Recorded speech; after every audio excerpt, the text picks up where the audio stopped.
복음에 대해서 좀 더 우리가 계속해서 알아보고 있는데요.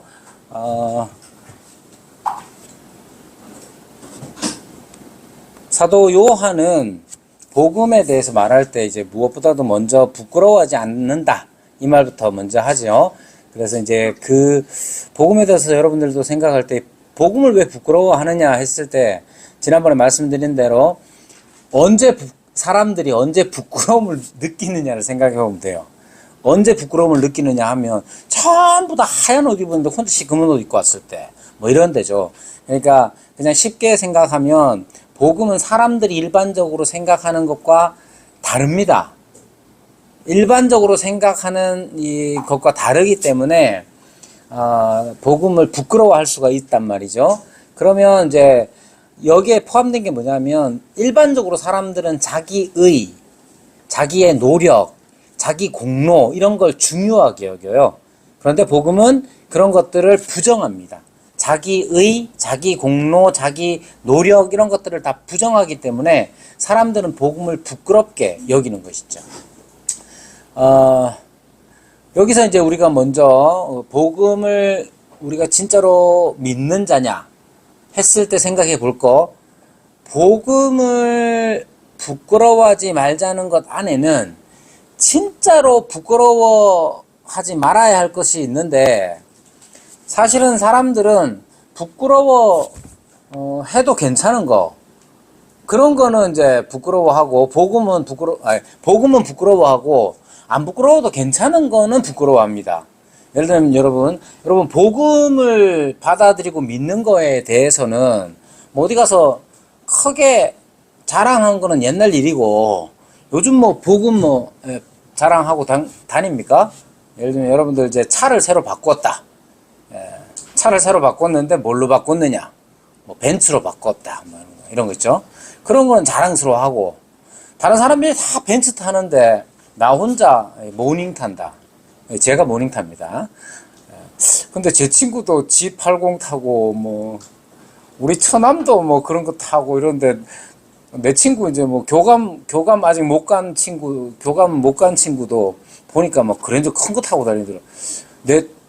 내 나이대에 사람들은 다 그랜저급으로 다 타고 다니더라고. 근데 같이 만나서 딱 차를 딱 댔는데 나 혼자 빨간색 모닝이야. 근데 이제 제 경험이에요, 실제로. 그러니까 왠지 내가 좀 주눅 들고 막 그렇더라고요. 그럴 필요 없잖아요. 근데 우리가 살다 보면 그렇단 말이에요. 그러니까 복음이라는 것도 역으로 생각하면 사람들이 다 이렇게 눈에 보이는 거 있잖아요. 뭐 몇 평에 사느냐, 차가 뭐냐, 이런 것도 있지만 이런 것도 또 이런 것도 있잖아요. 저 집 애는 대학을 어디 갔네, 우리 집 애는 어디 갔느냐, 뭐 이런 거 있잖아요. 이런 걸로 우리는 부끄러움을 느낀단 말이에요. 복음도 그렇게 생각할 수가 있는데, 역으로 다른 면에서 보면 복음이란 건 다른 사람들이 다 생각하고 있는 것과 다르기 때문에 복음을 부끄러워할 수 있단 말이에요. 그렇게 하지 말아야 된다는 얘기를 하는 겁니다. 그러면서 바울이 복음을 부끄러워하지 않는 이유에 대해서 뭐라고 말하느냐면, 복음은 모든 믿는 자에게 구원을 주시는 하나님의 능력이 됨이라, 이렇게 말합니다. 어떤 사람에게는 부끄러운 것을 통해서 하나님은 구원을 베푸신다는 거예요. 더구나 믿는 모든 사람에게 주시는 것으로서 유대인이나 헬라인이나 차이가 없다, 이렇게 말해요. 이게 가벼운 얘기가 아닙니다. 왜냐하면 어떤 사람들은 무엇을 가치 있게 여기느냐 했을 때, 여러분 그 다이아몬드가 가치가 있죠. 다이아몬드는 왜 가치가 있을까요? 희소성 때문에 그렇습니다. 모든 사람들이 다 가지고 있으면 누가 막 다이아몬드가 돌처럼 흔하다, 그건 이미 다이아몬드가 아닌 거죠. 돌일 뿐이지. 순금도 마찬가지예요. 자, 여러분, 복음에 대해서도 우리가 자랑스럽게 여긴다고 했을 때 혹시 이런 식으로 생각할 수가 있어요. 다른 사람들은 다 복음을 하찮게 여기고 부끄럽게 여기는데 난 안 그래. 그러면서 어떻게 이제 가치가 이렇게 바뀌어지느냐 하면, 마치 다른 사람들은 다 못 알아보는데 나만 알아볼 수 있어 정도, 이런 수준으로 이렇게 바꿔서 만약에 복음을 생각해 버리면 이거 있잖아요. 대단히 잘못될 수가 있습니다. 복음적이지 않을 수가 있어요. 자, 여기에서 이제 강조되는 게 여기입니다. 모든 믿는 자에게 구원을 주시는 하나님의 능력이 됩니다. 이게 이제 복음을 바울이 기뻐하고 자랑스러워하는 이유잖아요.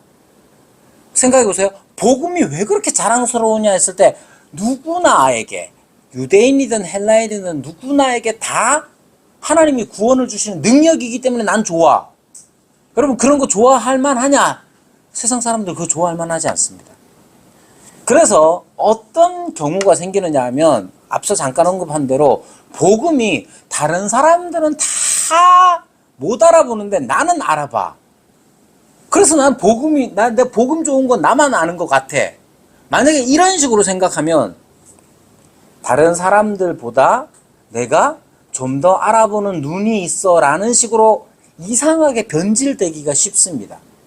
바울이 지금 자랑스러워하는 건 다른 사람들은 못 알아보는데 나는 알아봤어 이런 게 아니라 하나님께서 역사하시는 것이 모든 믿는 자에게, 그가 누구든지 간에 유대인이든 헬라인이든 이거 다 포함되는 말이란 말이에요. 그 모든 사람들이 포함되는 이 말인데 여기에 다 포함시켜서 하나님이 구원하시는 능력이기 때문에 난 좋아라는 말은 하나님께서 하시는 일 자체에 관하여서 감사하고 또 그것을 기쁨으로 여긴다는 거예요. 모든 믿는 자에게 구원을 주시는 하나님의 능력을 즐거워하는 사람은 모든 좋은 것을 함께 나누고자 하는 고귀한 인류애를 가지고 있는 거예요. 여기서 오해하면 안 됩니다. 인류애가 충만한 사람이 구원을 얻어 이런 조건이 아니에요. 결과적으로 그렇다는 겁니다. 그런 인류애를 가지고 있기 때문에 구원을 받는 게 아니라 복음으로 구원을 받으면서 생겨나는 것이 바로 복음으로 구원을 받으면서 생겨나는 것이다 하는 점을 강조하고 싶고요. 하나님이 나에게 하나님이 되시기 때문에 생겨나는 거룩한 기쁨에 관한 것입니다. 그러니까 만약에 복음을 희소성의 가치로 받아들인다면 진정한 복음이라고 할 수 없어요. 그러니까 다이아몬드는 정말 희귀하기 때문에 귀한 거잖아요. 복음이 내가 좋은 이유는 뭐냐 하면 복음은 다른 사람들은 잘 모르는데 나는 알아봐. 이런 식으로 생각하면 안 돼요. 내가 뭔가 특별하기 때문에 구원을 얻는 것이냐 생각하면 복음을 복음답게 이해하지 못하는 경우가 많습니다. 근데 이런 게 왜 이렇게 강조하느냐면 짐작하는 것보다 훨씬 더 많이 이런 식으로 생각합니다. 예를 들면 어떤 이제 사람들이 내가 복음을 믿는다는 것 자체가 저 사람은 못 믿는데 나는 믿어. 그러니까 나는 저 사람보다 좀 더 나은 사람이야 라고 생각하면 복음적이지가 않은 거예요. 예를 막 들고 싶지만 조심해서 안 들겠습니다. 여러분도 한번 생각해 보면 돼요. 복음이라는 게 여러분이 복음 믿는다. 그러면 사도 바울은 자랑하는 게 뭐냐 하면 차별이 없는 거예요. 모든 믿는 자에게 차별이 없다는 거예요. 근데 자꾸만 우리의 신앙에 우리의 믿음에 뭔가 차등을 둬서 자꾸 생각한다. 누구는 누구보다 높다. 이게 대표적인 게 뭐냐면 천국 상급론에 대한 오해죠. 여러분 저도 어릴 때 옛날에 많이 들었던 부흥의 레퍼토리가 이런 거예요. 천국 갔더니 누구는 뭐 무슨 모자 쓰고 누구는 금면류관 쓰고. 왜 그런 차이가 발생합니까? 이 세상에서 누구는 열심히 했고 누구는 열심히 안 했다는 거예요. 그래서 천국 가니까 누구는 막 아파트 막 수십 평에 사는데 누구는 뭐 다리 밑에 살더라 뭐 이런 식으로 얘기하는 거 여러분 우리에게 대단히 익숙합니다. 그런데 그게 진짜로 그렇다면 바울이 이야기하는 내가 자랑하는 이유가 뭐냐? 헬라인이나 유대인이나 다 모든 믿는 자에게 차별이 없다는 이 복음의 핵심, 그걸 자랑스럽게 여기는 거예요. 그건 진짜로 복음을 받아들인 사람이 어떤 사람이든 다 하나님께서 구원하시는 능력이 되시는구나 하고 감사하는 것과는 다른 얘기입니다. 자, 그런 점들을 우리가 잘 주목해서 봐야 하고요. 그래서 복음에는 하나님의 의가 나타나서 믿음으로 믿음에 이르게 하나니 오직 의는 믿음으로 말미암아 살리라 함과 같으니라 했을 때 여기 이제 복음이란 무엇인가라는 지난주에 말씀드린 것처럼 복음이라는 게 예수 그리스도가 핵심이기 때문에 복음이란 누구인가라고 물어봐야, 이렇게 질문해야 하지만, 질문해야 하는데, 우리에게 익숙한 이제 문장 구성이 아니라서 계속해서 그렇게 말씀드리는 겁니다. 다시 말하지만 복음은 예수 그리스도시죠. 그럼 보십시오. 복음에는 하나님의 의가 나타났다 했을 때 그 말은 복음에다가 예수 그리스도를 넣으면 되는 거예요. 복음 자리에다가 예수 그리스도 안에는 하나님의 의가 나타났다. 이렇게, 즉 하나님의 의라는 것은 하나님의 오르심, 하나님의 하나님다우심에 관한 문제입니다. 자, 그래서 이 예수 그리스도가 핵심이고 예수 그리스도를 보면 하나님이 어떤 분이신지 알 수가 있는 거예요. 복음에 하나님의 의가 나타났다면 예수 그리스도의 그 하나님의 의가 나타났다는 뜻이 되는 겁니다. 사람들이 복음을 부끄러워하는 이유는 자기의 때문이에요. 자, 이 말은 의가 많다는 걸, 자기의라는 것은 각자 사람들이 생각하는 옳음이 있다는 거예요. 스스로 옳다 여기는 것도 분명히 있는 것이죠. 자, 이후의 본문은, 그래서 1장 18절 이후의 본문은 여러 의에 대하여 말합니다. 여러 의에 대하여 말하고, 그리고 나서 3장 21절에 보면 이제는 이라고 시작하잖아요. 그런데 이제 원문에는 그 앞에 이제는 앞에다가 그러나라는 이제 접속사를 사용합니다. 그러니까 1장 18절부터 시작해서 3장 20절까지 전체적인 내용은 사람들이 가지고 있는 여러 가지 의에 대하여 말합니다. 복음에는 하나님의 의가 나타났잖아요. 예수 그리스도라는 하나님의 의가, 예수 그리스도 안에서 하나님의 오르심, 하나님의 하나님다우심이 예수 그리스도 안에서 나타났단 말이에요.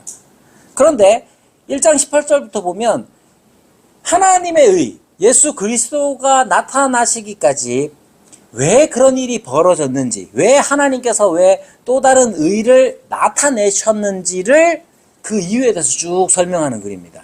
그래서 1장 18절부터 3장 20절까지 끄는 거예요. 자, 그러면 이제 요 안에 들어있는 1장 18절부터 3장 20절 사이에 어떤 의가 있는지를 보십시오. 제가 의가 있다는 건 각자 사람들이 나름으로 옳다고 여기는 바가 있다는 뜻이지, 그게 성경적 의미의 의를 얘기하는 게 아닙니다. 자, 이 본문 안에 여러 의에 대해서 말하고 있습니다. 자, 그래서 18절부터는 그냥 전체적으로 하나님께서 1장 18절은 하나님께서 선언하시는 바이고요. 그러니까 사도 바울의 선언이 나오는 거고, 22절부터 한번 보시면요. 스스로 지혜 있다고 하는 것이죠. 그러니까 1장 18절부터 보시면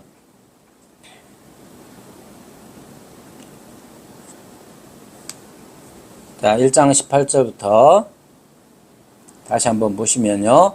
하나님의 진노가 불의로 진리를 막는 사람들이 모든 경건하지 않음과 불의에 대하여 하늘로부터 나타나니 라고 하면서, 이런 사람들 이제 여러 가지 의 중에 하나를 등장시키는데 어떤 사람이 맨 처음 등장하느냐 하면 19절에 하나님을 알만한 것들을 보였는데도 불구하고 그들은 어떻게 합니까? 하나님을 영화롭게 하지 않습니다. 근데 이런 사람들이 그냥 생각이 허망해졌다, 미련함에 마음이 어두워졌다, 생각해보면 되게 이상한 그림이 그려지지만 그들 자체에서는 어떻게 생각하느냐 하면 스스로 지혜 있다 여깁니다. 이 특징이에요. 스스로 지혜 있다고 여깁니다. 그러면서 스스로 지혜 있다 여기는 사람들이 하는 일이 뭐냐? 썩어지지 아니하는 하나님의 영광을 썩어질 사람과 새와 짐승과 기어다니는 동물 모양의 우상으로 바꾸었다, 이렇게 말하죠. 이게 우리가 볼 때 참된 신앙인의 관점에서 볼 때는 대단히 어리석은 일이지만 그 사람들 관점에서 보면 이건 지혜 있는 일이고 옳은 일인 거예요. 이것을 지금 말하는 겁니다. 이들은 스스로 지혜 있다 여기면서 어떻게 하느냐? 진정한 하나님께, 참되신 하나님께 영광을 돌리지 않고 대신 신적 영광이, 그렇다고 해서 신적 영광이 없는 건 아니에요. 즉 여러분, 이 사람들이 만든 새의 형상이나 짐승의 형상이나 그래놓고 이것이 우리를 구원한 신이다. 이제 출애굽한 이스라엘도 그렇게 말했죠. 송아지, 금송아지를 만들어 놓고 이것이 우리를 애굽에서 건져내신, 우리를 인도하신 하나님이다, 이렇게 말한단 말이에요. 그 사람들 입장에서 보면 그게 지혜로워 보이는 거죠.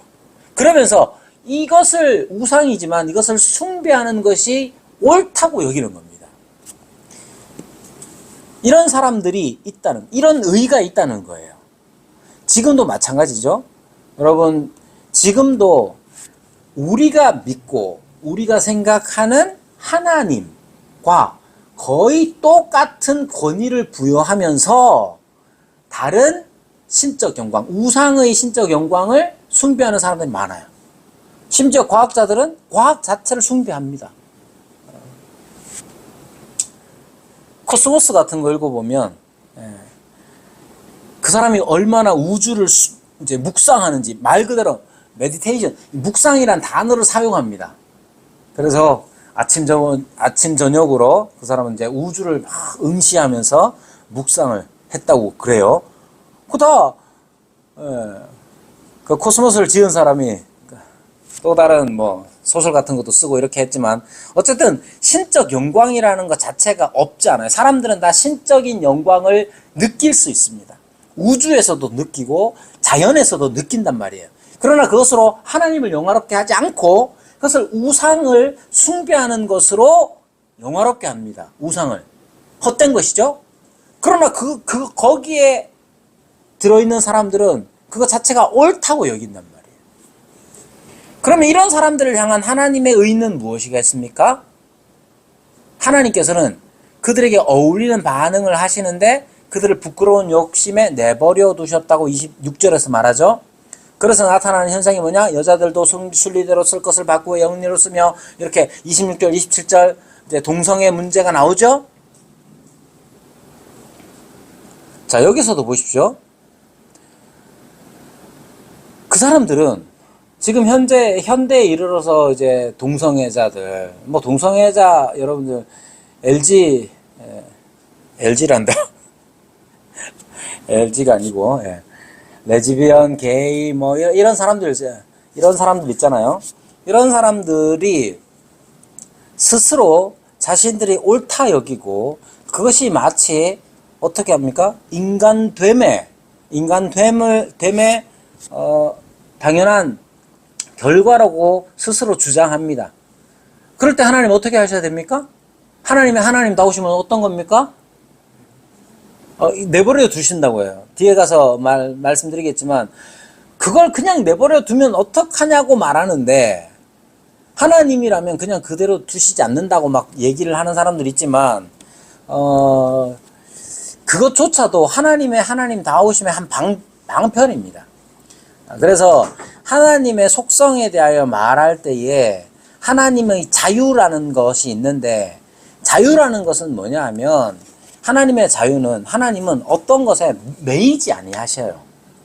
매이지 아니하시고 어떤 것들을 결정하실 수 있는 자유. 하나님께서 내버려 두시는 자유로서 그들을 내버려 두셨다고 결정하셨으면 그렇게 내버려 두시는 거죠. 자, 그렇게 하나님께서는 하나님다우심을 나타내십니다. 28절부터 보면, 또한 그들이 마음에 하나님 두기를 싫어하며 하나님께서 그들을 그 상실한 마음대로 버려두사 합당하지 못한 일을 하게 하셨으니, 쭉 이야기하면서 32절 뭐라고 말합니까? 그들이 이 같은 일을 행하는 자는 사형에 해당한다고 하나님께서 정하심을 알고도 자기들만 행할 뿐 아니라 그런 일을 행하는 자들을 어떻게 합니까? 옳다 한다, 이렇게 말합니다. 그런 일을 행하는 자를 옳다 하느니라. 이게 대단히 무서운 말이죠. 그러니까 우리가 하나님의 나타난 의, 예수 그리스도 3장 21절에 이제는 율법에 하나님의 한 의가 나타났다 했을 때에, 그 나타나시는 하나님의 의 이외에 사람들이 스스로 옳다 여기는 것이 있단 말이에요. 28절부터 쭉 보면 온갖 것들이 다 나오죠. 불의, 추악, 탐욕 뭐 쭉 나오죠. 이 모든 것들을 다 행한다고 해서 그들이 아우 나는 불의한 사람이야, 나는 불결해, 그렇게 사느냐? 그렇지 않아요. 자기 스스로 옳다, 그런 일을 행하는 자를 옳다 한단 말이에요. 여러분, 이런 말 들으면 이제 먼 나라 얘기 같고 남의 얘기 같지만 우리도 잘 생각해 봐야 됩니다. 여러분, 우리는 동성애자가 아니잖아요. 그럼 탐욕은 어떻습니까? 시기, 분쟁, 악독.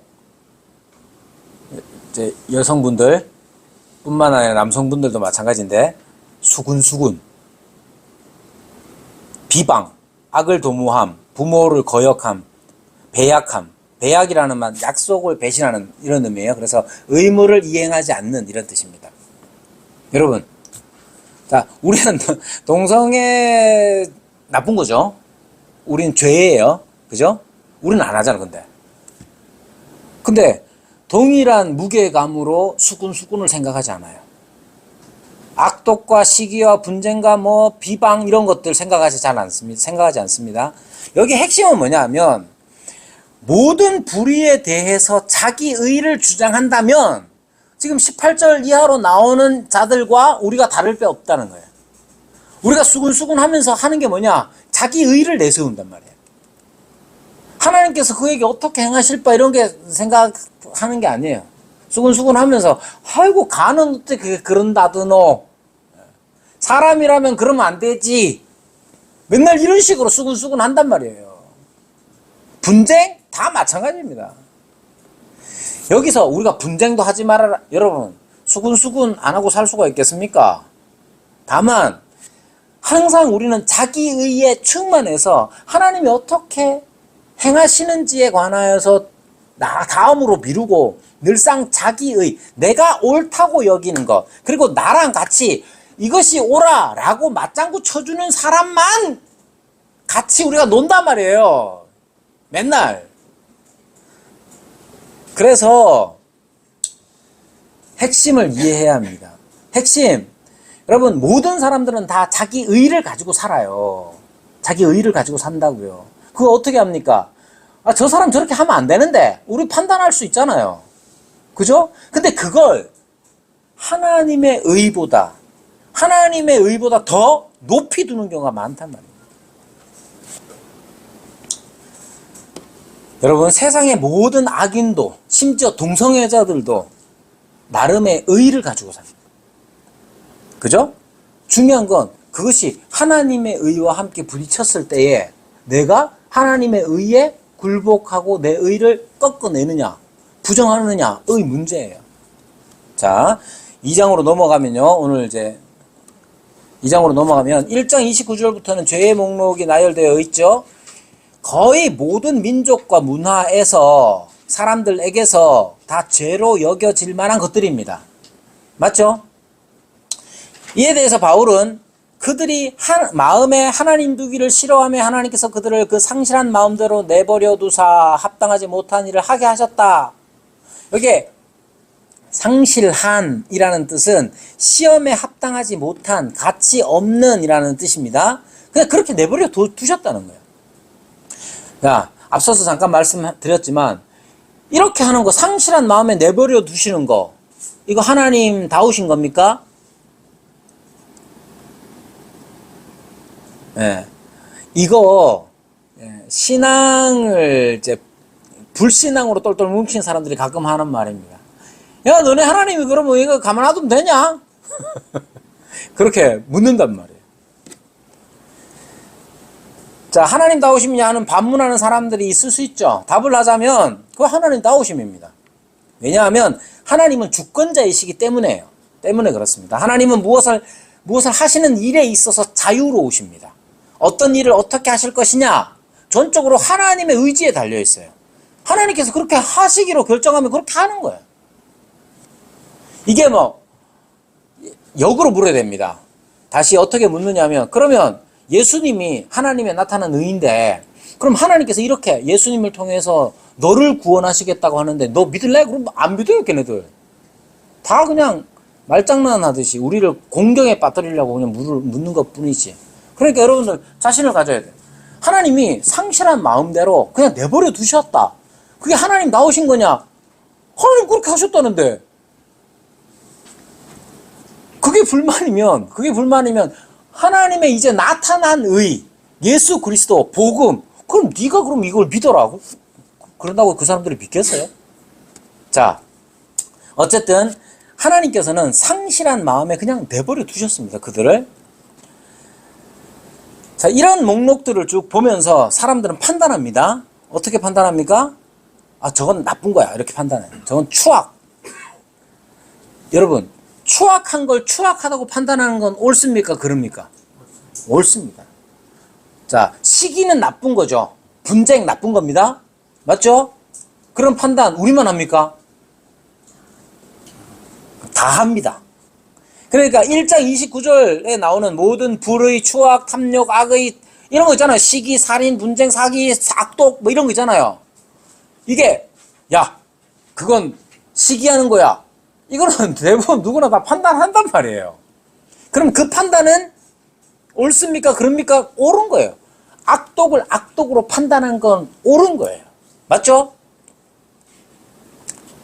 자, 그래서 우리 지금 여기 있는 우리 모두를 포함해서 악을 악으로 판단하는 거 그건 옳은 겁니다. 말장난 같지만 잘 들으세요. 분쟁을 분쟁으로, 시기를 시기로, 악독을 악독으로 판단하는 것 자체 그건 올바른 거예요. 근데 옳은 것을 그르다 혹은 그른 것을 옳다 이렇게 판단하는 건 이건 잘못된 거잖아요. 그죠? 문제는 자, 그러면 보십시오. 2장에 보면 2장 1절부터 보시면 그러므로 남을 판단하는 사람아 이렇게 말합니다. 앞에서 29절부터 쭉 나열된 거 그걸 보면서 우리는 스스로 야 이것은 악독이야, 이건 분쟁이야, 이건 잘못된 거야 이렇게 판단하잖아요. 그 판단 자체가 잘못된 일이 아닙니다. 그러면 사도 바울이 말하고자 하는 것은 그걸 판단하고 있는 그 사람에 대하여서 지금 다시 한번 보게 하는 겁니다. 자, 여러분들도 여기 이제 권사님도 계시고 집사님도 계시고 여기 목사 저 하나밖에 없어서 하는 말입니다.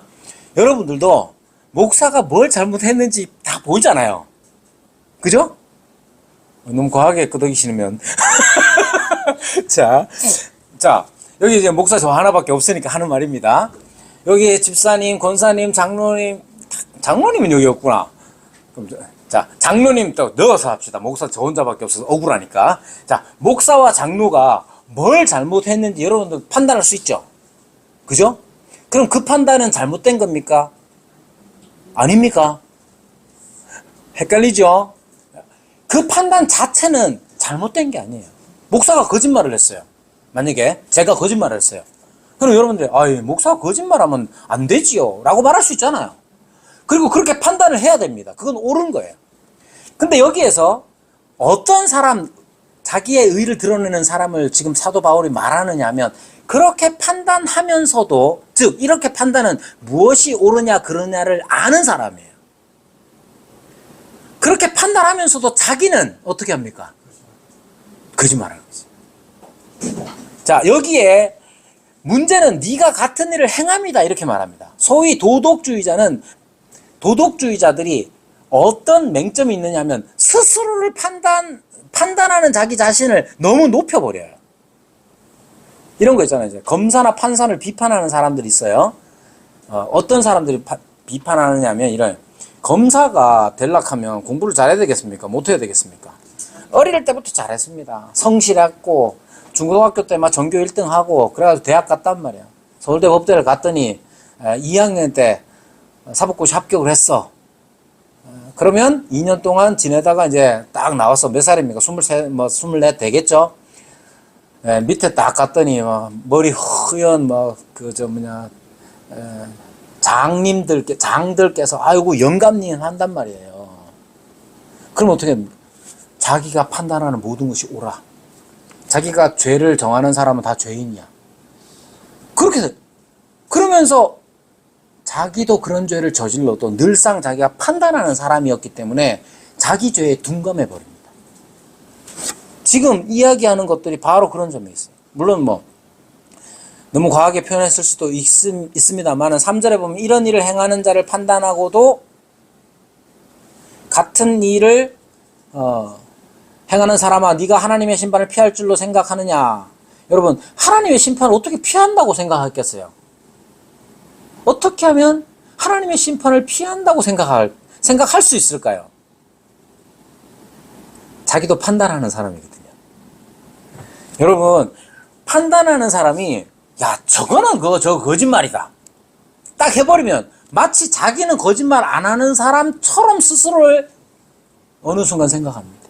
하나님의 자리에, 심판하는 자리에 함께 옆에 이렇게 앉아있는 느낌인 거예요. 그것을 지금 그러한 도덕주의자적 의에 대하여서 지금 말합니다. 지금 깨우치는 거예요. 하나님의 의는 이들에게 어떻게 나타나느냐 하면 각 사람에게 그 행한 대로 보응하신다 이렇게 말씀하고 계시죠? 6절에서 그렇게 말합니다. 하나님은 그들처럼 판단하시는 분이십니다. 하나님의 판단은 실제로 결과가 나타나죠. 따라서 그들은 이 점을 알고 돌이켜야 합니다. 하나님께서는 판단하실 때 그냥 판단으로 끝나는 게 아니라 거기에 대하여 벌과 상을 주시는 분이잖아요. 실질적으로 하나님의 판단은 그 결과를 나타내는데 이 사람들은 자기 자신을 하나님의 자리에 앉혀놓기 때문에 그것을 간과할 때가 있어요. 자, 여러분, 우리에게 주시는 교훈도 잘 생각해 보세요. 우리는 2장 1절부터 나오는 이들에 더 가깝습니다. 신앙 여부를 떠나서 대충 여기에 앉아 계시는 분들 대부분 대부분이 아니라 다 교회 다니시잖아요. 교회 다니는 사람들이 대부분 착한 편입니다. 뭐 물론 나쁜 뭐 좀 성질 좀 그런 사람도 있지만 교회에서 성질 제일 괄괄한 사람 생각해 보세요. 그분도 밖에 나가면 양호한 편입니다. 맞죠? 핵심은 그거예요. 본인도 알아요. 본인도 착한 줄 압니다. 박월순 권사님 착하신 분이죠. 본인도 압니다. 아니 진짜로 그래요. 착한 사람이 자기가 착한 줄 알아요. 모르는 게 아니에요. 잘못된 거 아니에요. 그런데 우리가 대부분 다 다른 세상 사람들에 비해서 평균적으로 착한 편입니다. 착한 사람이란 무엇을 어떻게 하는지 아는 사람이잖아요. 그것을 알기 때문에 결국 판단하는 자리에 앉는 경우가 많습니다. 바울의 경고처럼 우리가 판단하면서도 같은 일을 행하지 않고 있지는 않은지 잘 돌아봐야 합니다. 여러분이 누군가를 판단할 때 그 판단 자체 그거 잘못된 거 아니에요. 아이고 목사가 왜 저렇게 살아? 이 목사 왜 저렇게 살지? 그렇게 판단할 수 있잖아요. 판단하셔도 돼요. 다만 그 판단을 가지고 스스로 심판하는 자리에 앉지 마셔야 돼요. 근데 그런 의의를 가지고 있는 사람들이 있단 말이에요. 그런 사람들에게 지금 말합니다. 어떻게 말합니까?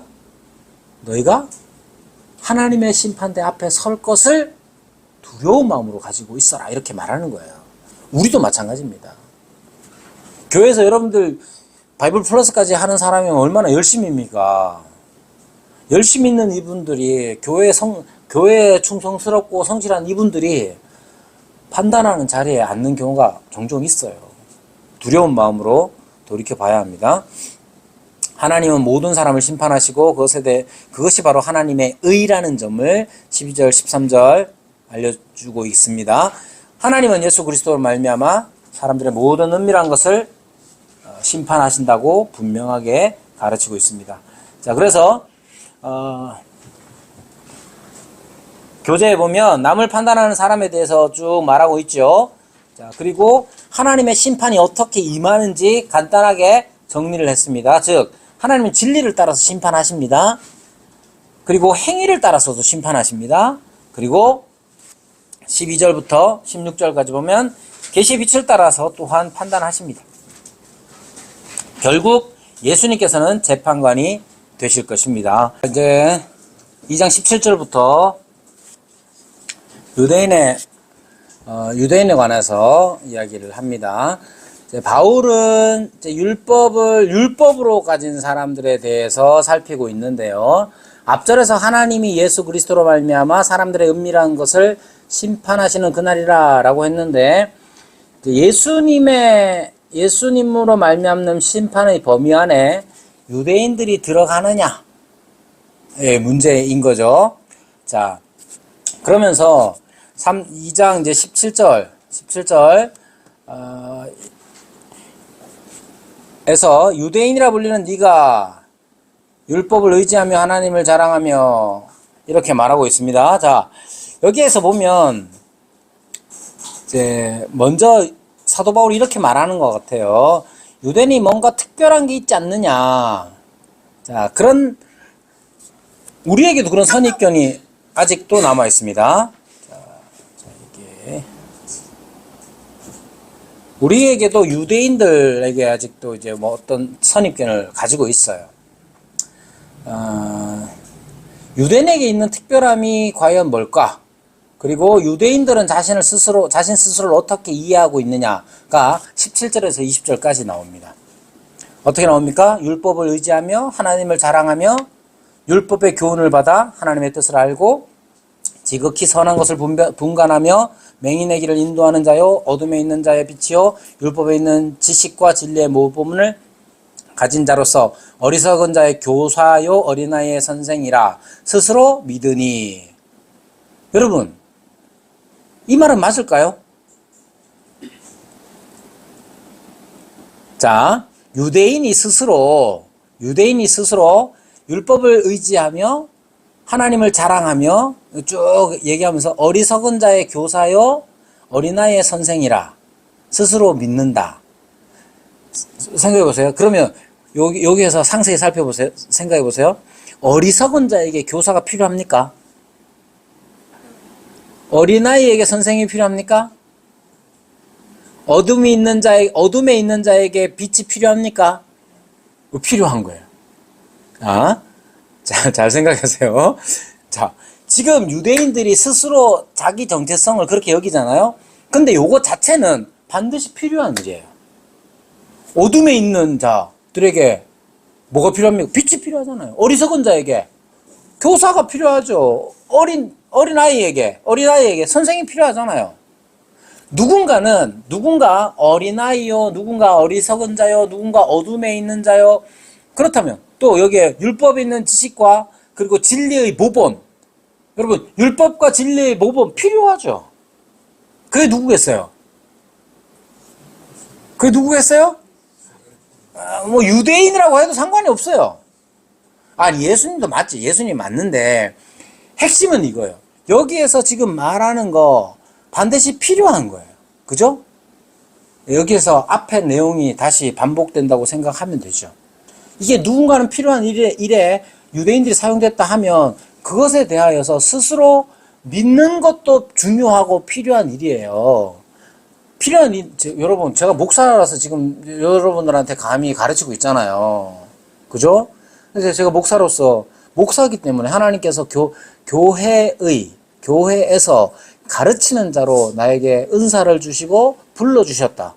그러므로 해서 내가 지금 여기 감히 손집사님 저보다 연세도 많으신데, 그리고 인생을 살아오신 것도 저보다 더 훌륭하게 사셨을 텐데, 제가 감히 그러면서 겸손을 떨면서 안 하고 있으면 되겠습니까? 그거는 다른 문제예요. 스스로 믿는 거, 누군가를 하나님께서 부르셔서 그렇게 믿는 것 자체가 나쁜 건 아니에요. 그죠? 자, 그거 자체가 나쁜 건 아닌데, 유대인들은 스스로의 확신에서 무엇을 얻을 수 있었느냐 하면, 사실은 그렇게 믿으면서 어떤 효과가 발휘될 수밖에 없는 겁니다. 여러분, 제가 드라마 잘 안 보는데, 유명한 드라마 대사가 있죠. 김하늘이가 누군지는 모르겠는데, 두드러 패면서, 너는 선생이고, 나는 학생이고, 뭐 이런 두드러 패잖아요. 그게 드라마가 뭔 제목 모르지만, 자, 거기에 보면 결국 둘이 사귀죠, 나중에. 그죠? 자, 근데, 보세요. 김하늘 배우가 막 이렇게, 너는 선생이고, 나는 학생이고, 그 말은 뭐냐면, 자기 정체성, 내가 스스로 선생이라고 믿기 때문에 그에 걸맞는 행동하기를 다짐하는 내용이잖아요. 지금 유대인들에게도 필요한 게 뭐냐면 하나님께서 유대인들을 아브라함의 자손들 아브라함을 이방의 뷰치로 부르셨잖아요. 그죠? 그리고 하나님께서 먼저 이스라엘에게 율법을 주셔가지고 그들로 하여금 율법을 잘 지켜 행함으로써 하나님의 백성다움이 또한 퍼져나갈 수 있도록 하나님께서 그들을 불러 세워주셨단 말이에요. 그렇다면 유대인들은 이러한 자기 확신은 행동으로 나와야 되는 거예요. 그죠? 하나님께서 나를 어떻게 하셨느냐? 하나님께서 우리에게 율법을 주셨어. 그러므로 우리는 율법을 의지하는 자야. 하나님이 우리에게 하나님의 이름을 주셨어. 그럼 하나님을 자랑하는 자야. 그렇게 해야 된단 말이에요. 그죠? 율법의 교훈을 받아서 하나님의 뜻을 알고 지극히 선한 것을 분별할 줄 알아. 그럼 어떻게 해야 돼? 그럼 그렇게 살아야 되는 거잖아요. 그러니까 유대인들이 스스로 그렇게 믿었다. 마지막에 20절 마지막에 선생이라고 스스로 믿으면 스스로 믿는 것답게 행동해야 되죠. 그러나 그렇게 하지 않은 거예요. 자, 그렇게 해야 되는데 그렇게 하지 않았다는 점을 지금 강조하고 있는 겁니다. 유대인들의 자기 확신은 행동으로 나와야 하는데 만약에 자기의 확신을 따라서 그렇게 행동으로 순종으로 잘 나왔다면 어떤 결과가 나타나겠습니까? 이방인 중에서 하나님의 이름이 영광을 받으셨을 거예요. 그죠? 그러나 그들은 실패했죠? 그들의 실패는 무언가가 무엇이다라는 걸 모르기 때문이 아니에요. 스스로 믿지 않았기 때문이 아니에요. 남을 판단하는 사람처럼 그들은 판단할 수 있는 근거와 전통을 가지고 있었습니다. 그런데 그들은 자기들이 아는 만큼, 판단하는 만큼 순종하지 않았습니다. 자, 여러분, 이 유대인들의 의는 무언가를 안 믿었기 때문이 아니에요. 자기 정체성 분명하게 했잖아요. 유대인만 그 자기 정체성 분명히 한 민족이 또 어디 있겠습니까? 그럼에도 불구하고 그들은 하나님의 의롭지 못했다는 것을 강조하고 있습니다. 그뿐만 아닙니다. 그들은 아는 만큼 판단하는 만큼 순종하지 않았죠.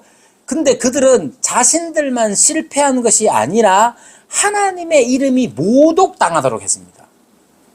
24절 그렇게 말하죠. 24절은 이사야 52장 5절을 인용한 것인데 기록된 바와 같이 하나님의 이름이 너희 때문에 이방인 중에서 모독을 받는도다. 자, 원래 유대인들이 자기 스스로가 믿은 대로 그 믿음을 따라서 온전히 순종했다면 율법을 의지하며 하나님을 자랑하며 그 일에 온전하게 제대로 순종을 했으면 어떻게 됐겠어요? 그렇죠. 한때 그렇게 잘 순종했을 때 이방이 하나님께로 오는 것들을 보게 되죠. 자, 왜 실패했느냐 하면 문맥적으로 보면 남을 판단하는 사람아에서부터 시작해서 쭉 이제 흐름을 따라서 생각해 보면 그들은 왜 실패했느냐? 그들이 스스로 믿지 못했기 때문이 아니라 도리어 그들은 판단하는 사람에 머물러 있었기 때문입니다. 그래서 25절부터 뭘 강조합니까? 순종을 강조하고 있잖아요. 자, 25절부터 22절부터 아예 이제 21절부터 한번 보십시오. 그러면 다른 사람을 가르치는 네가 네 자신은 가르치지 아니하느냐? 도둑질하지 말라 선포하는 네가 도둑질하느냐? 이렇게 봐요. 율법을 모르는 게 아니에요. 도둑질하는 사람들 가운데 그들을 보내셔서 그 속에 살아가고 있어요. 우상 숭배하는 한가운데로 보내셨잖아요. 여러분, 이 세상에서 유일신을 믿는 종교가 거의 없습니다. 거의 없어요. 그래서 현대에 이르러서 유일신 종교 셋을 이야기합니다. 뭐예요? 유대교, 이슬람교, 기독교. 이 기독교 안에 천주교 다 포함입니다. 자, 세 개를, 근데 이게 다 하나잖아요.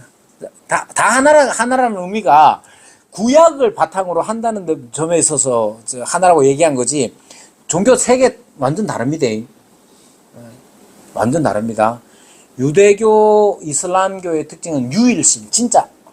근데 우리도 유일신 신앙인데, 우리 기독교의 특징은 뭐냐면 삼위일체 하나님, 삼위로 각 위로 계시되 하나이신 하나님, 그렇게 존재하시는 하나님, 삼위일체 하나님을 믿는다는 점에서 다른 거예요. 그것이 유대교와의 구별점이고 이슬람과의 구별점입니다. 자, 유대인들이 이 유일신 신앙을 가지고 있었을 때의 생각, 이게 얼마나 독특한 건지. 유대인들은요, 유대인 자체, 이게 팔레스타인 땅 자체가 밑으로는 이집트, 위로는 메소포타미아 문명 한가운데 있었습니다. 이 두 문명은 지네가 힘이 세잖아요. 팽창하려고 하면, 이제 힘이 세면 팽창하기 마련인데, 팽창을 어디로 하느냐면, 이 이집트는 밑으로 했으면 좋겠는데, 밑으로 가면 뭐가 있느냐? 사하라가 쫙 버티고 있어서 밑으로 가지를 못해요. 그래서 어떻게 하냐? 위로 올라와야 돼. 그 배 타고 넘어가야 되는데, 배 타는 것보다 말 타고 이렇게 가는 게 좋잖아요? 그래서 항상 이 팔레스타인을 지나가지고 위에 메소포타미아 문명을 공격하러 나갑니다. 메소포타미아 문명 얘네들도 마찬가지예요. 밑으로 내려가면 좋은데, 이쪽은 또, 사우디아라비아 반도 이쪽은 또, 여기 땅이 별로라. 사는 사람도 별로 없어. 뭐 뺏어 오려면 이집트 쪽으로 와야 돼. 그 팔레스타인 요 지역이 맨날 이제 메소포타미아 문명과 이집트 문명 사이에 끼어가지고 전쟁의 통로가 되었었어요.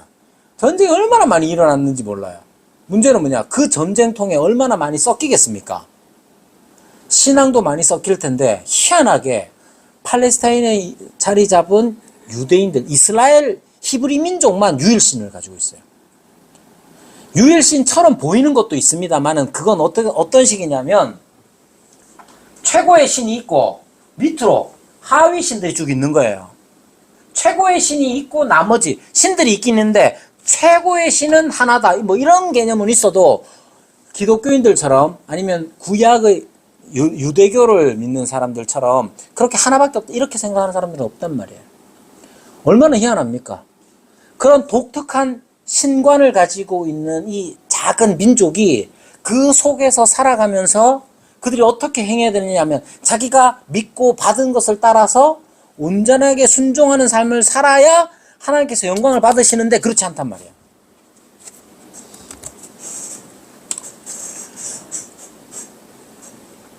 자, 그러고 나서 25절부터 이제 계속 순종을 강조하고 있죠.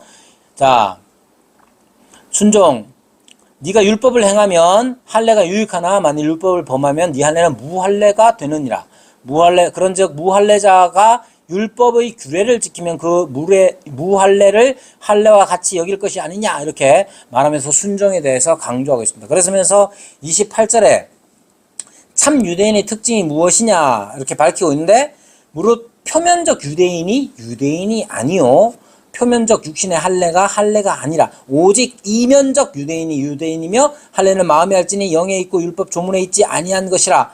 그 칭찬이 사람에게서가 아니야 다만 하나님에게서니라, 이렇게 말합니다. 이 말은 유대인들이 자기가 어떻게 믿고 있느냐, 그것으로서 의로 삼았단 말이에요. 자기의 의로.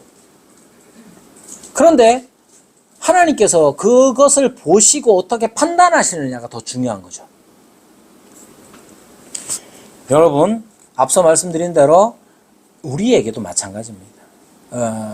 우리도 세상에서 우리가 어떤 사람인지 알죠?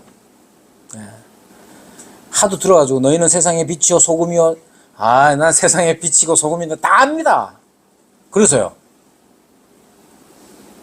스스로 빛이요 소금으로 여기는 자들이 어떻게 하면 밟힙니까? 빛을 잃고 맛을 잃으면 밟히게 되죠. 유대인의 의, 곧 유대인다움 혹은 유대인의 올바름, 그건 뭐냐? 율법을 가지고 있다가 아니에요. 율법 자체가 하나님께 순종을 요구하고 있기 때문에 진짜로 율법을 가지고 있다는 사람은 순종하는 사람인 것이죠. 표면적 유대인이 유대인이 아니다. 이렇게 말합니다. 자, 그러면서 이제 3장으로 넘어갑니다. 만약에 2장 29절로 끝나면 어떻게 보면 유대인들이 무시나 혹은 외면당했을 수도 있을 것 같아요. 그죠? 그런데 그렇게 끝내지 않습니다.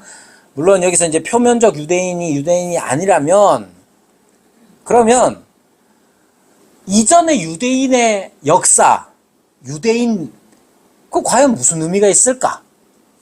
그걸 이제 3장 1절부터 말하고 있습니다. 자, 유대인이란 어느 날 갑자기 생겨난 게 아니죠. 원래는 이 사람들을 칭할 때 어떻게 칭했느냐 하면 히브리 민족 이렇게 강을 건너온 자라는 의미에서 히브리 민족이라고 칭했고요.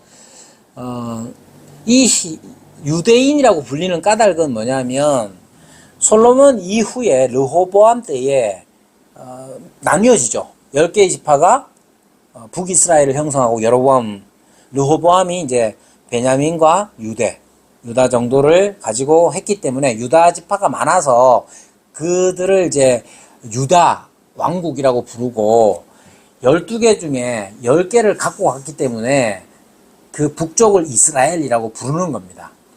그리고 북이스라엘은 아수르에 의해서 722년, 기원전 722년에 완전히 망하고 흩어져 버려요. 완전히 흩어지는데 아수르가 대단히 이제 잔혹한 것 중에 하나가 뭐냐면 민족을 섞어버려요. 가만 놔두면 반역을 일으킬 수 있으니까 고대에 많이 하는 방식이에요. 그냥 민족을 섞어버려서 이제 요즘은 이런 말 잘 안 쓰는데 이제 혼혈을 만들어 버립니다.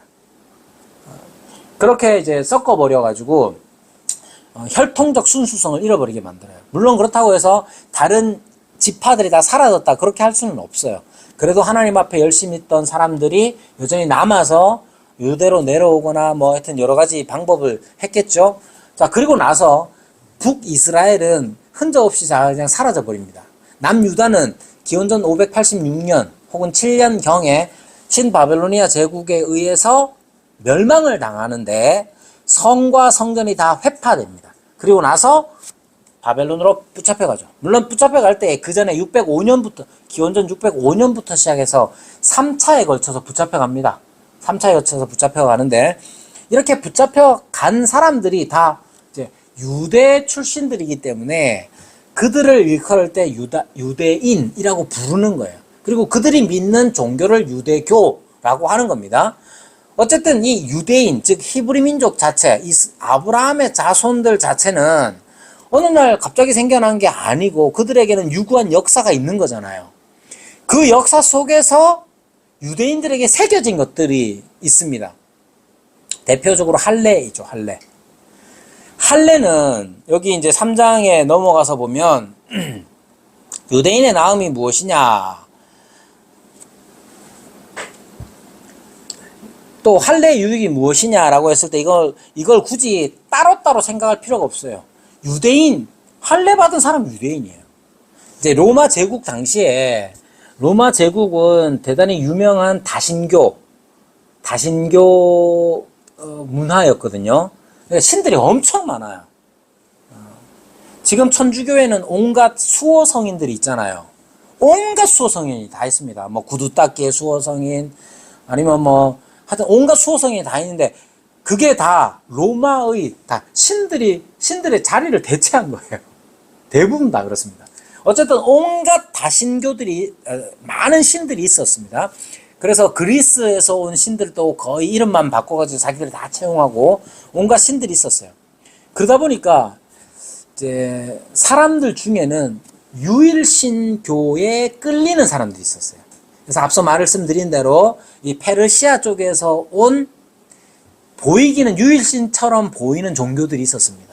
근데 그거는 유대교 혹은 구약의 하나님처럼 그렇게 유일하신 분 이런 의미가 아니라 최고의 신 개념으로서 그런 거예요. 아무튼 이 로마 제국 하에서 다신교적 문화 속에서 사람들 중에는 아주 엄한 율법의 요구와 유일신에 관한 매력을 느껴서 유대교로 들어오는 사람들이 아주 많았습니다.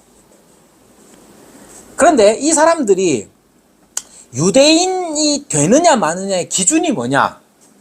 할례에 있어요.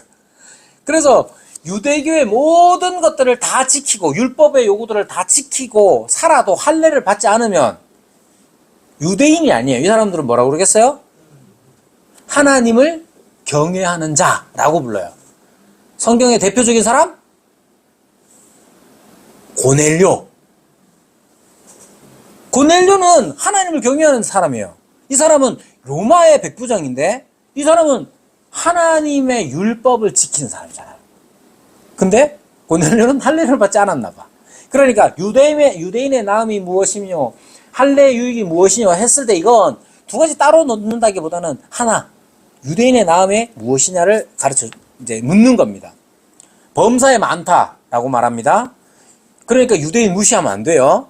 자, 그 중에서도 말씀을 맡았다 이렇게 말합니다. 우선적으로 유대인의 나음이 뭐냐? 그들이 하나님의 말씀을 맡았습니다. 이렇게 말합니다. 그런데 여기서 맡았다라는 이 단어, 이제 헬라어는 피스튜오라고 하는데 여러분도 한 번쯤은 들어봤을 단어예요. 자, 이것은 믿다 또는 확신하다 하는 의미를 가지고 있습니다. 믿다, 확신하다. 그래서 어떤 것에 대한 책임이나 신뢰성에 관하여 믿는 거예요. 신뢰하는 거예요. 요게 바탕으로 돼서 어떤 의미로 확장되느냐 하면 맡기다, 위탁하다 이런 뜻이 됩니다. 그러니까 하나님의 말씀을 맡았다 하는 것은 하나님께서 말씀을 어떻게 했어요? 주신 거예요. 믿고 맡기신 거예요. 하나님의 말씀을 누구에게? 유대인에게. 엄밀하게 말하면 유대 역사를 통해서 유대인들의 역사, 이스라엘의 역사는 바로 그런 역사죠. 유대인의 역사를 잘 생각해 보세요. 자, 히브리인의 역사를 생각해 보세요. 맨 처음에 누구를 언급할 수 있습니까? 아브라함. 사상에 가면 나옵니다. 아브라함부터 시작해가지고 쭉 보시면 그 역사가 핵심이 어디냐? 하나님의 말씀을 믿는 자들의 역사예요. 안 믿는 자가 있었어요? 없었어요? 많았어요. 안 믿는 자 많았죠. 자, 히브리 민족, 아브라함의 자손 중에 하나님 말씀 안 믿는 사람 누구 있었어요? 바로 이스마엘 나와야죠. 그 다음, 에서. 이렇게 나오. 그러니까 하나님께서 이 히브리 민족의 역사 자체가 하나님의 말씀을 믿는 자들의 역사이긴 한데 모든 히브리 민족이 혈통적으로 다 믿었냐? 그렇지 않죠. 모세만 있었습니까? 네? 그렇지 않아요. 자, 어쨌든 하나님께서는 그렇게 하나님의 말씀을 믿는 자들 가운데 어떤 일을 하셨습니까? 그 말씀을 그들에게 맡기셨죠. 왜요? 하나님의 말씀을 왜 맡기셨어요?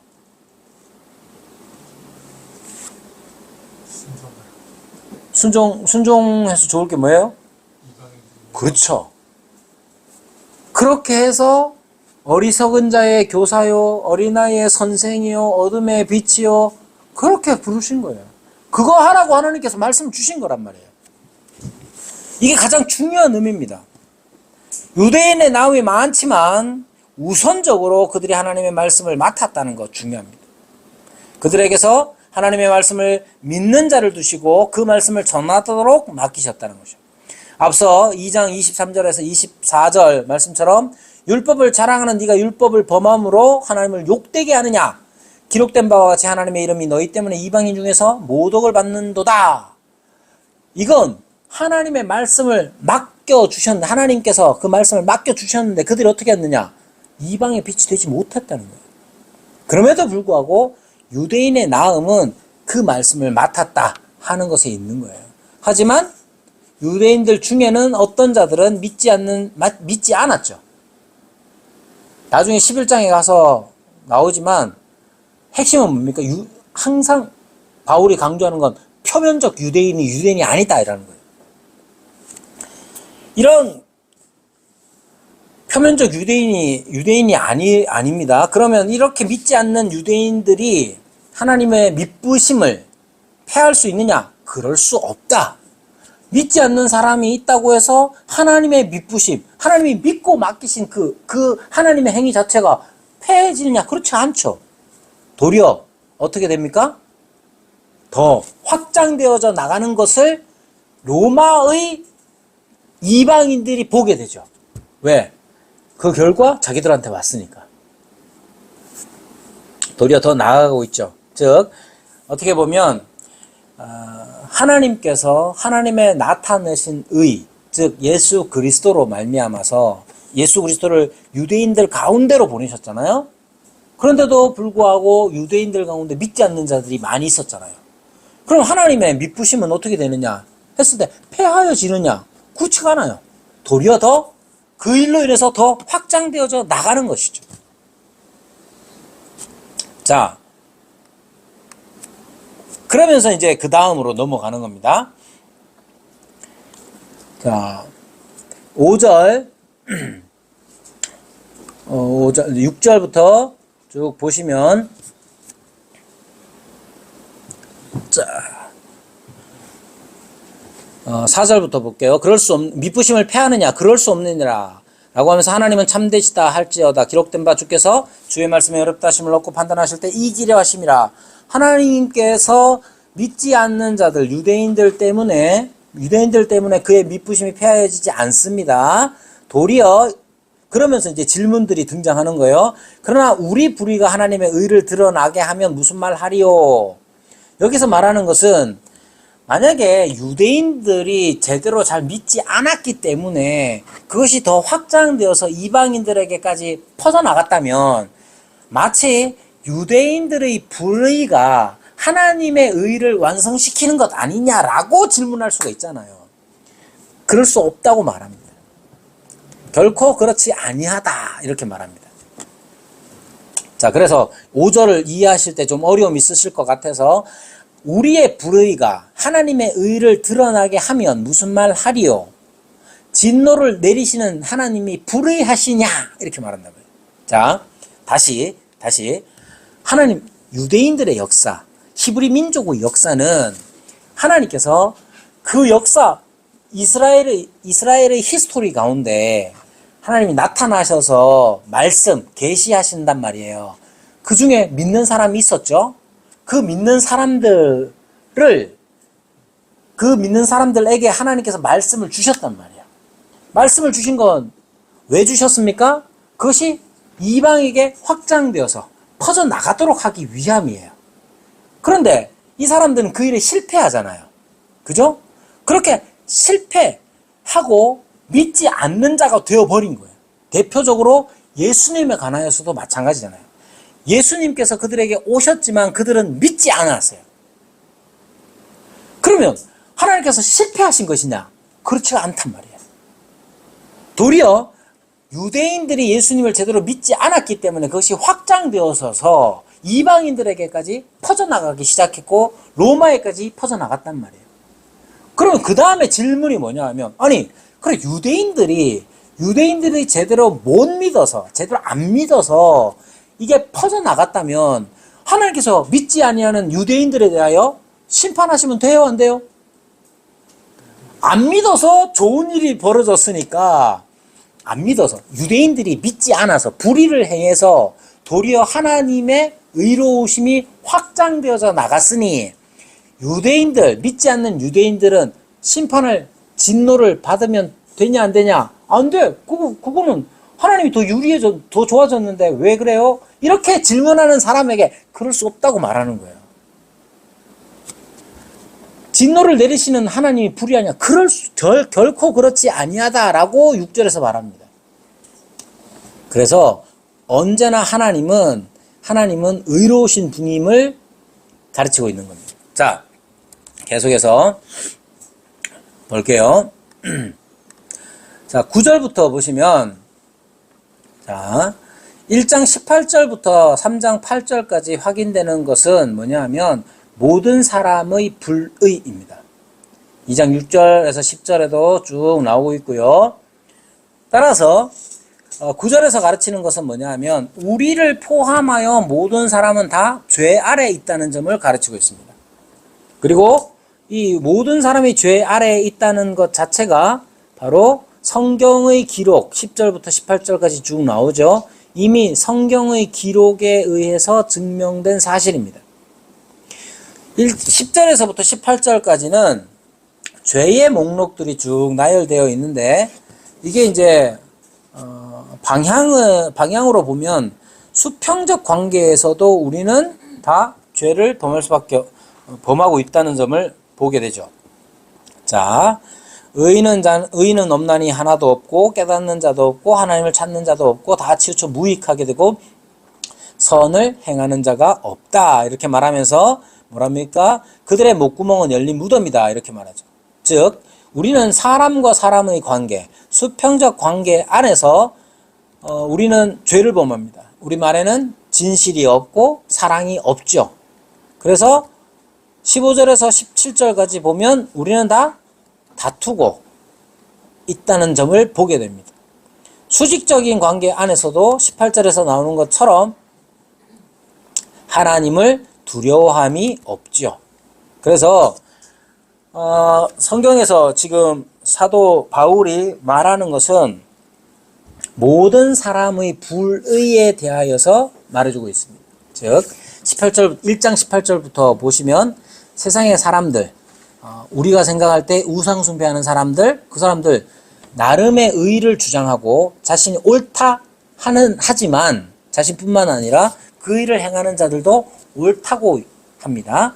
그렇게 자기의 의의를 가지고 있어요. 무엇이 옳은지 어떻게 해야 하는지 다 가지고 있지만 그들은 하나님에게 돌려야 할 영광을 다른 것에게 다른 피조물에게 돌림으로써 그들은 하나님 앞에 불의한 자가 되죠. 세상 사람들이 행하는 여러 가지 것들을 보면서 우리는 판단할 수 있습니다. 2장 1절부터 보면 판단하는 사람들에 대하여 말합니다. 그런 판단하는 사람들은 자기가 무엇이 옳고 그른지를 안다는 것을 기준으로 해서 자기의 옳음을 증명하려고 합니다. 그러나 하나님의 의로우심은 네가 판단하는 것으로 다시 판단을 받을 것이다. 선을 행하는 자, 악을 행하는 자, 하나님께서 판단하는 자로서 분명하게 벌과 상을 주시는 분이다 하는 점을 깨달아야 합니다. 그죠? 그런 판단하는 사람들 중에서 또한 유대인들에 관하여서 볼 때에도 마찬가지입니다.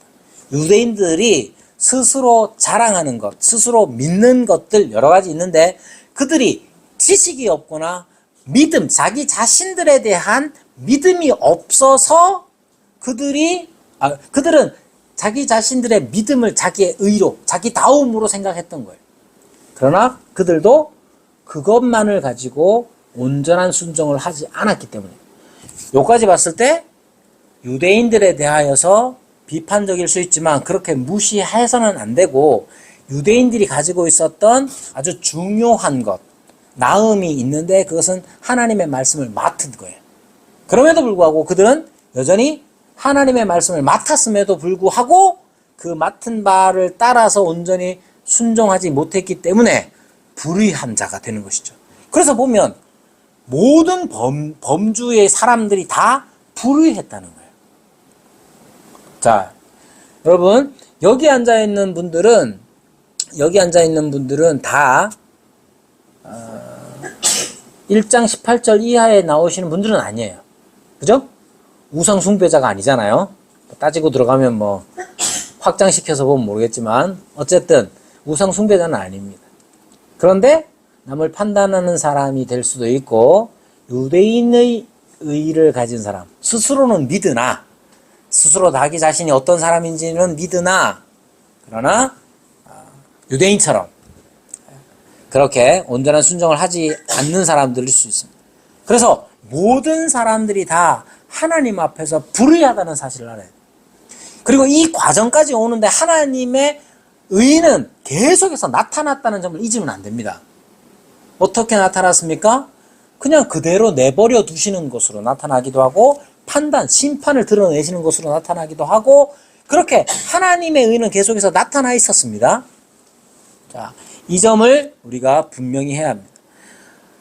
모든 사람이 죄의 책임 아래 있고 율법의 행위로 그의 앞에 의롭다 하심을 얻을 육체가 없습니다. 자, 근데 여기에서 이제 율법이라는 것이 넓게 보고 또 좁게 볼 필요가 있는데 우리는 너무 좁게만 생각해요. 좁은 의미의 율법은 뭡니까? 십계명을 비롯한 율법 조문이라고 했을 때 이게 원래 이제 그람마라는 한 단어이거든요. 그람마라는 건 문자, 글자, 문서 이런 의미인데 그람마가 율법 조문이라는 게 그 글자로 쓰여진 어떠한 문서, 그게 십계명이든 아니면 그 후대의 사람들이 적용해서 만들어낸 여러 가지 규칙들이든 613가지의 규칙이든지 뭐든지 간에 그런 것만 딱 율법으로 생각하는 경우가 있는데 넓게 보면 율법이라는 것은 하나님께서 요구하시는 모든 것이 다 율법입니다. 그렇죠? 그래서 그렇기 때문에 무할례자가 행위로 율법을 지키는 거에 대해서 말할 수 있는 거예요. 왜 이런 게 가능하냐면 하나님께서는 창조주가 되셔서 우리에게 요구하실 수 있습니다. 그죠? 창조주와 피조물로서 마땅히 행해야 할 바가 있기 때문에 창조주로서 우리에게 요구하시는 것, 피조물로서 창조주의 요구에 응해야 하는 것이 바로 우리의 의란 말이에요. 그 모든 것들을 크게 보면 율법이라고 할 수 있는 겁니다. 즉 율법이 뭐냐 하면 저는 늘 이렇게 가르쳐요. 율법이 뭐냐, 하나님이 하라 하지 마라 하신 거 다 해요. 하라 하지 마라 그게 기록되어 있죠. 그죠? 기록되어 있습니다. 어디에? 성경에도 기록되어 있지만 우리 양심에도 기록되어 있잖아요. 그래서 성경을 모르는 사람들도 양심에서 하라 하지 마라 하는 게 있단 말이에요. 그죠? 그것을 넓게 다 쳐서 율법이라고 할 수 있는 겁니다. 자, 그러면 모든 사람들은 이러한 율법의 요구 아래에 있는데 모든 사람들이 다 율법의 요구에 온전히 순종했느냐? 그렇지 않다는 거예요. 다시 말하면 모든 사람들은 다 하나님의 진노 아래에 있습니다. 집사님은 어때요? 우리가 하나님의 진노 아래에 원래 있던 자예요. 그래서 에베소서 2장에 그러잖아요. 너희가 죄와 허물로 죽었다 이렇게 얘기하잖아요. 그죠? 우리의 상태가 바로 그런 점을 인식하지 못하면 안 돼요. 근데 자꾸만 우리가 복음이 가르치는 진리를 자꾸만 이렇게 비틀어서 생각할 때가 많아요. 복음이 가르치는 아주 원초적인 첫 번째 복음의 핵심은 뭐냐? 우리가 하나님의 진노 아래 있다는 거예요. 여러분, 그러면 겁이 나요, 안 나요? 겁부터 먹고 시작하는 거예요. 원래 복음이라는 게 원래 그런 거예요. 여러분, 만약에 우리가 하나님의 진노 아래에서 우리가 두려움 없이 야, 내가 안 죽고 살 수 있어, 그런 걸로 우리가 복음을 받아들인다면 그거는 우리를 잘못되게 만들 수가 있어요. 순서는 다를 수 있어요.